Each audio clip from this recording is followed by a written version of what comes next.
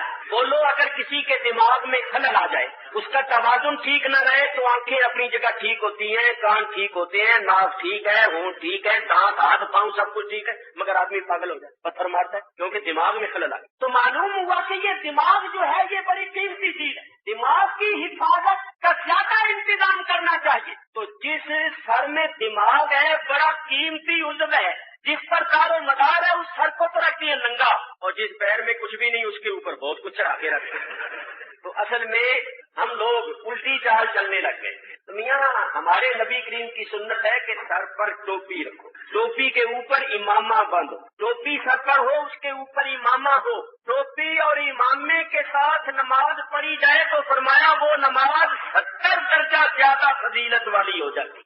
تو آج کل پگڑیاں جو ہے وہ ختم ہو گئی اور ٹوپیاں رہ گئی، اور وہ بھی کسی کسی کے سر پر، تو ننگے سر نہیں پھرنا ہے۔ جب شیطان نے کہا وہ تو چلا بھی گیا اور تمہارے سروں پر خاک ڈال کے گیا۔ اچھا، بڑے خجل بڑے نادم ہوئے، اپنے بڑوں کے پاس پہنچے کہ وہ تو چلا بھی گیا۔ انہوں نے کہا اچھا وہ جو شہر کی ناکہ بندی کیے ہوئے تھے ان کو بلائے، ان سے پوچھا جس راستے سے حضور گئے تھے اس راستے کے 2 آدمیوں نے کہا کہ رات کو 2 آدمی گئے تھے مگر محمد بن عبداللہ تو ان میں نہیں تھا، وہ تو ابو بکر بن ابی قحافہ تھے اور ان کا رہنما تھا۔ پیروں کے نشان دیکھتے ہوئے کھوج لگاتے ہوئے پہاڑی تک پہنچ، پہاڑی کے اوپر چڑھے، غار شریف کے بالکل قریب پہنچ گئے، غار کے منہ پر کھڑے ہوئے ہیں۔ اللہ تعالیٰ نے ایک مکڑی کو حکم دیا کہ تم جالا تن دے، مکڑی نے غار کے منہ پر جالا تن دے۔ ایک کبوتری کو حکم دیا تو انڈے دے دے، اس نے جالے میں انڈے دے دی۔ اب یہ غار کا منہ ہے اور یہ کھڑے ہوئے، اور اندر نبی کریم علیہ السلام اور حضرت ابو بکر رضی اللہ تعالیٰ عنہ۔ کافروں نے کہا بس ہو نہ ہو تو اسی غار میں گئے اور کہیں نہیں۔ انہی کافروں کے ساتھی بولے کہ وہ نبی سچ کہتا ہے کہ تم بے وقوف بے عقل۔ ارے بے عقلو سوچو تو صحیح کہ آج رات کا واقعہ ہے، اگر اس غار کے اندر گئے ہوتے تو یہ جالا کیسے رہ سکتا اور یہ انڈے کیسے رہ سکتے؟ یہ جو منہ ہے، یہ جو رستہ ہے اندر جانے کا، اس پر تو سارا جالا بنا ہوا ہے، اگر وہ تازے اس کے اندر گئے ہوتے تو یہ جالا کیسے رہ سکتا؟ وقت ضائع نہ کرو، چلو کہیں اور جگہ جا کے ڈھونڈے۔ کہنے بالکل وہاں سے بھاگے۔ جب غار کے منہ پر کھڑے ہوئے تھے تو سیدنا صدیق اکبر نے اشارے سے عرض کیا کہ حضور دشمن تو غار کے منہ پر آ گئے۔ تو حضرت ابو بکر صدیق کو بڑا غم لاحق ہوا۔ یہ غم ان کو اپنی جان کا نہیں تھا، یہ حضور کا محبوب کا غم تھا۔ جس وقت حضرت ابو بکر صدیق نے کہا حضور دشمن تو آ گئے غار کے منہ پر، تو حضور نے فرمایا ابو بکر فکر نہ کر، غم نہ کھا، اللہ ہمارے ساتھ۔ اللہ تبارک و تعالیٰ اس واقعے کو قرآن میں بیان فرماتا ہے۔ اللہ فرماتا ہے ثانی اثنین اذ ہما فی الغار، 2 میں کا دوسرا جبکہ وہ دونوں غار میں تھے۔ اتنے حصے میں بولو اللہ تعالیٰ نے حضرت ابو بکر صدیق کو کیا فرمایا؟ ثانی۔ کیا فرمایا بولو؟ ثانی۔ اور ثانی کس کو کہتے ہیں؟ دوسرے کو۔ اول، ثانی، ثالث۔ تو ثانی کے معنی کیا ہے؟ دوسرا۔ تو اللہ تعالیٰ صدیق اکبر کو دوسرا فرما رہا، اول نبی کریم اور دوسرے نمبر پر صدیق اکبر۔ جب اللہ ثانی فرما رہا ہے تو وہ ثانی کیوں نہ ہوتے؟ جو لوگ یہ کہتے ہیں کہ حضرت علی خلیفہ بلا فصل ہیں، حضور کے بعد حضرت علی کو خلافت ملنی چاہیے تھی، وہ غلط کہتے ہیں، کیونکہ اللہ تعالیٰ نے صدیق اکبر کو ثانی فرمایا ہے، تو وہ ثانی ہی رہیں گے قیامت تک۔ ان کو کوئی ثانیت سے ہٹا، پہلا نمبر حضور کا اور دوسرا ان کا. تو جب ان کا دوسرا نمبر ہے تو ہمارا جو عقیدہ ہے کہ حضور کے بعد ساری امت میں افضل حضرت ابو بکر صدیق ہے، وہ بھی اس سے ثابت ہوگی. اللہ فرماتا ہے ثانیۃ اثنین اذ ہما فی الغار، دو میں سے دوسرا جب وہ دونوں غار میں تھے، اذ یقول لصاحبہ، جب وہ نبی اپنے صاحب سے فرما رہا. اللہ تعالیٰ نے صدیق اکبر کو نبی کریم کا صاحب فرمایا. قرآن سے ثابت ہوا کہ صدیق اکبر نبی کریم کے صاحب. بولو نبی کریم کے صاحب. اور لفظ صاحب جو ہے یہ ہے صحبت سے. تو نبی کریم کا صحابی رسول ہونا تو قرآن سے ثابت ہے. جو ان کی صحابیت کا منکر ہے وہ قرآن کا منکر ہے. اور لفظ صاحب جو ہے یہ عزت کا لفظ. یہی لفظ اللہ نے اپنے حبیب کی شان میں فرمایا. اللہ تعالیٰ ارشاد فرماتا ہے وَالنَّجْمِ إِذَا هَوَىٰ مَا ضَلَّ صَاحِبُكُمْ وَمَا غَوَىٰ. بولو اس آیت میں اللہ نے صاحب کس کو فرمایا؟ نبی کریم. ما ضل صاحبکم، تمہارا صاحب کبھی نہیں بھولا، کبھی نہیں بھٹکا، کبھی نہیں گمراہ ہوا. تو اللہ تعالیٰ نے نبی کریم کو صاحب فرمایا. نبی کریم ہمارے صاحب ہیں، صدیق اکبر نبی کریم کے صاحب ہیں. اذ یقول لصاحبہ، اللہ فرماتا ہے جب وہ نبی اپنے صاحب سے فرما رہا تھا کیا؟ لا تحزن، او میرے یار تو غم نہ کھا، او میرے پیارے تو فکر نہ کر. اگرچہ کافر دار کے منہ پر آ گئے ہیں مگر میرے دوست تو غم نہ کھا. ان اللہ معنا، بے شک اللہ ہمارے ساتھ. یہ نہیں کہا میرے ساتھ ہے، تیرے ساتھ نہیں، معنا ہم دونوں کے ساتھ. معلوم ہوا جیسی اللہ کی معیت سرکار دو عالم کو حاصل ہے ویسی معیت صدیق اکبر کو. کہاں چلے گئے؟ یہ جو غار میں صدیق اکبر نے قربانی دی، جان قربان کی، پتہ ہے یہ کتنی بڑی نیکی تھی؟ میں نہیں کہتا، رسول اللہ صلی اللہ علیہ وسلم سے سن. ام المومنین حضرت عائشہ صدیقہ رضی اللہ تعالیٰ عنہا فرماتی ہے تاروں بھری رات تھی، آسمان پر تارے جگمگ جگمگ کر رہے تھے. میں نے ستاروں کو دیکھا تو عرض کیا اللہ کے حبیب میرے آقا، میں 1000 جان سے تجھ پر نثار ہو جاؤں تو بتائیے کتنے آسمان پر تارے ہیں، کسی شخص کی اتنی نیکیاں بھی ہیں؟ حضور فرماتے ہیں عائشہ حضرت عمر کی نیکیاں. حضور نے کیا فرمایا؟ حضرت عمر کی نیکیاں ستاروں کے برابر ہیں. نہیں تو چاہیے تھا حضور فرماتے عائشہ تو نے کیسا سوال کیا؟ میں کوئی تارے گنتا رہتا، مجھے کیا پتا ہے تارے کتنے، اور میں کوئی لوگوں کی نیکیاں دیکھتا لکھتا رہتا ہوں، اللہ ہی جانے. حضور فرماتے ہیں عائشہ جتنے آسمان پر تارے ہیں اتنی نیکیاں عمر فاروق کی ہے. حضرت عائشہ فرماتی ہے مجھے یہ خیال تھا کہ حضور میرے باپ کا نام لیں گے کہ اے عائشہ تیرے باپ ابو بکر کی نیکیاں اتنی ہیں. جب حضور نے حضرت عمر کا نام لیا تو فرماتی ہے میں خاموش ہو گئی اور تھوڑی دیر کے بعد عرض کیا حضور پھر میرے باپ کی کتنی نیکیاں ہیں، میرے باپ ابو بکر صدیق کی کتنی نیکیاں؟ تو حضور نے فرمایا ہے عائشہ جتنے آسمان پر تارے ہیں اتنی نیکیاں عمر فاروق کی ہے، اور تیرے باپ کی وہ ایک نیکی غار ثور والی ایک طرف اور حضرت عمر کی ساری نیکیاں ایک طرف. تیرے باپ کی وہ ایک نیکی جو ہے نا غار ثور والی، وہ ایک نیکی ایک طرف اور حضرت عمر کی ساری نیکیاں ایک طرف. حضور ہجرت فرما کر مدینہ منورہ پہنچے. ہجرت کا سال، اس ہجرت کی تاریخ کو اسلام میں سن قرار دے دیا. کیوں؟ اس لیے کہ مسلمان یہ سبق حاصل کریں کہ ہمارے نبی کریم نے اور نبی کریم کے اصحاب نے ہجرت کیوں کی تھی، وطن کیوں چھوڑا. کافروں نے بے پناہ مظالم کیے، لڑکا دینے والی تکلیفیں اور اذیتیں پہنچائیں، مگر مسلمانوں نے راہ حق سے قدم پیچھے نہیں ہٹایا، کسی کمزوری کا مظاہرہ نہیں کیا، راہ حق میں آنے والی ہر تکلیف کو برداشت اور اپنے عمل سے ثابت کر دیا کہ مسلمان جائیداد چھوڑ سکتا ہے، مکان چھوڑ سکتا ہے، دکان چھوڑ سکتا ہے، زمینیں چھوڑ سکتا ہے، اپنی آنکھوں کے سامنے اولاد کو دشمن کے تیروں کا نشانہ بنتے ہوئے دیکھ سکتا ہے، یہاں تک کہ اپنی جان دے سکتا ہے، لیکن ایمان نہیں. ہجرت سے یہ سبق ملتا ہے کہ ہمارے نبی پاک نے اور آپ کے اصحاب نے وطن چھوڑ دی، گھر بار چھوڑ دیے، جائیدادیں چھوڑ دی، مگر ایمان نہیں. کافروں کے سامنے کسی کمزوری کا مظاہرہ نہیں کیا، باطل کے سامنے سر نہیں جھکایا، ہجرت کو اس لیے اسلامی تاریخ میں سال قرار دیا گیا کہ قیامت تک پیدا ہونے والے مسلمان یہ سبق حاصل کریں کہ اسلام میں ہجرت ہے. مسلمان وطن چھوڑ دیتا ہے، مال چھوڑ دیتا ہے، گھر چھوڑ دیتا ہے اور دکان سامان سب کچھ چھوڑ دیتا ہے مگر اپنا ایمان نہیں. یہ سبق ملتا ہے اس ہجرت سے. تو نبی کریم علیہ السلام نے ہجرت کرنا، ہجرت کرنا سنت ہے. کب؟ جبکہ کافر آزادی کے ساتھ اللہ کا نام نہ لے لے. جب کسی ملک میں آپ آزادی کے ساتھ اللہ کا نام نہ لے سکے، اللہ کی عبادت نہ کر سکے، اپنے دین کے احکام پر عمل نہ کر سکے تو اس ملک میں رہنا جائز نہیں ہے. وہاں سے ہجرت کرنا واجب اور ضروری ہو جاتا ہے. قیامت کے دن بعض لوگ کہیں گے یا اللہ ہم ایسے ملک میں رہتے تھے، وہاں آزادی کے ساتھ ہم یہ کام نہیں کر سکتے تھے. تو اللہ فرمائے گا کہ اللہ کی زمین وسیع نہیں تھی کہ تم ہجرت کر جاؤ؟ علم تکن ارض اللہ واسعۃ، کیا اللہ کی زمین وسیع نہ تھی؟ اب تو حاضر ہو کہ تم ہجرت کر جاتے. تو نبی کریم نے اس لیے ہجرت کی کہ ہجرت کرنا میری سنت قرار پا جائے. اور اس ہجرت سے مسلمان قیامت تک یہ سبق حاصل کرتے رہے کہ مومن وطن چھوڑ سکتا ہے، مومن مکان چھوڑ سکتا ہے، دکان چھوڑ سکتا ہے، جان دے سکتا ہے، لیکن ایمان نہیں. جس طرح صفا مروہ کی یادگار باقی ہے، جمروں پر کنکریاں مارنے کی یادگار باقی ہے، اسلام میں ہجرت کی یادگار باقی ہے. اور اسلامی تاریخ میں ہجرت کا سال تاریخ قرار دیا گیا اس لیے کہ مسلمان یہ سبق حاصل کرتے رہے کہ ہم جان دے سکتے ہیں، وطن چھوڑ سکتے ہیں، ایمان نہیں چھوڑے. اور جنہوں نے اللہ کی راہ میں ہجرت کی پھر ان کے بارے میں جو اللہ نے فرمایا وہ میں نے آیت پڑھی ہے، اس کا ترجمہ کرتا ہوں اور گفتگو ختم کرتا ہوں. الذین آمنوا، وہ لوگ جو ایمان لائے، وہاجروا، اور ہجرت کی، مکے سے ہجرت کر کے مدینے، وجاہدوا فی سبیل اللہ باموالہم وانفسہم، مدینے میں آ کر اللہ کی راہ میں جہاد کیا اپنے مالوں سے اور اپنی جانوں سے.